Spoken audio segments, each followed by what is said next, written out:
Hi there, my name is Caroline. I'm an account executive here at Novità. I'm also a houseplant collector and enthusiast.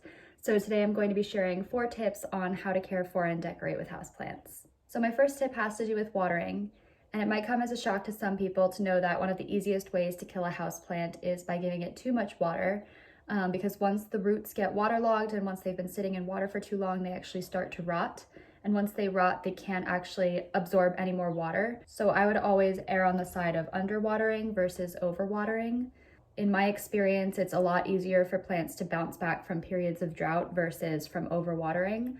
And most plants, I find, are a lot more resilient than you would think. So if you're not sure if it's time to water your plants, it always helps to take your finger and stick it into the soil a few inches. And if it's moist, leave it alone. Don't water it for a few days, wait until it dries out. But if you stick your finger out and it's bone dry, that's usually a good sign that it's time to water your plant.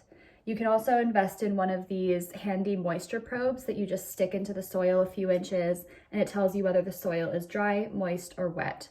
Obviously, keep in mind that certain varieties like succulents and cacti like to dry out completely before you water them again, but other types of plants like your more tropical species don't like to dry out completely in between waterings, so you can actually just wait until the top half of the soil is dry before watering them again. Some plants will even start to show visual signs of thirst, so when you look at them, they're either droopy or their leaves start to wrinkle a bit. This plant, for example, I'm feeling the leaves and they feel a little bit thin and delicate as opposed to thick and waxy like they usually are, and the leaves also look a little bit wrinkly, so I think it's time to water this one.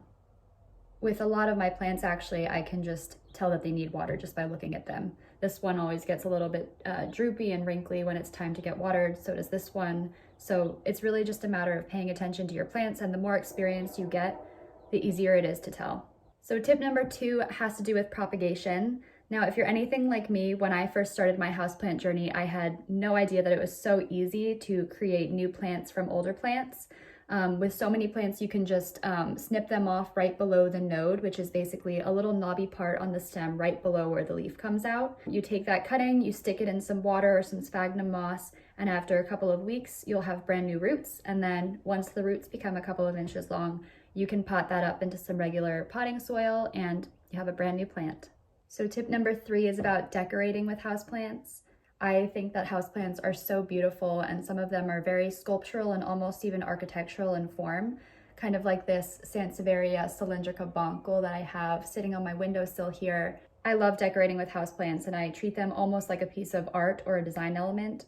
It's so fun to mix different shades of green and different sizes and different shapes. You can hang them from a curtain rod, as I've done here, or have them cascading over a shelf or down the side of a bookcase.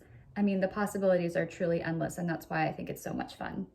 I built this wooden plant tray during quarantine, and I filled it with aquarium gravel, and all the plants in here have this beautiful terracotta colored pot, so they all kind of speak to each other, and it's like a little moment. It's a nice little display for my collection.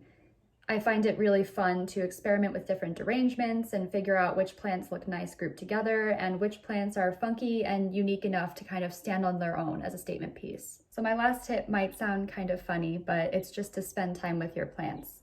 You know, take some time each day or once a week to go around and admire them, feel the leaves, check for signs of new growth.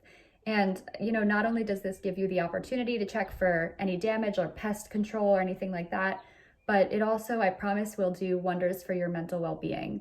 I do this at least once a week, usually on Sundays, which is when I tend to water my plants. And I find it so centering and very grounding to just kind of, you know, walk around and admire them. They're so different from each other and so unique and so beautiful. I actually have most of my plants right here on my desk, which is right next to where I work every day. So if I'm ever feeling stressed or feeling like I need to take a breather throughout the day, I just simply turn to my right and I just kind of sit there admiring them for a few minutes. And I feel like it really helps me kind of refocus and be more productive throughout the day. Over time, I really believe that this practice of observing and spending time with my plants has really helped me to be more present and more aware of my surroundings. And you know, not just when I'm with my houseplants, but also in everyday life. So I hope that these tips were helpful and that they've inspired you to start growing your very own indoor jungle if you haven't already. Thank you for watching.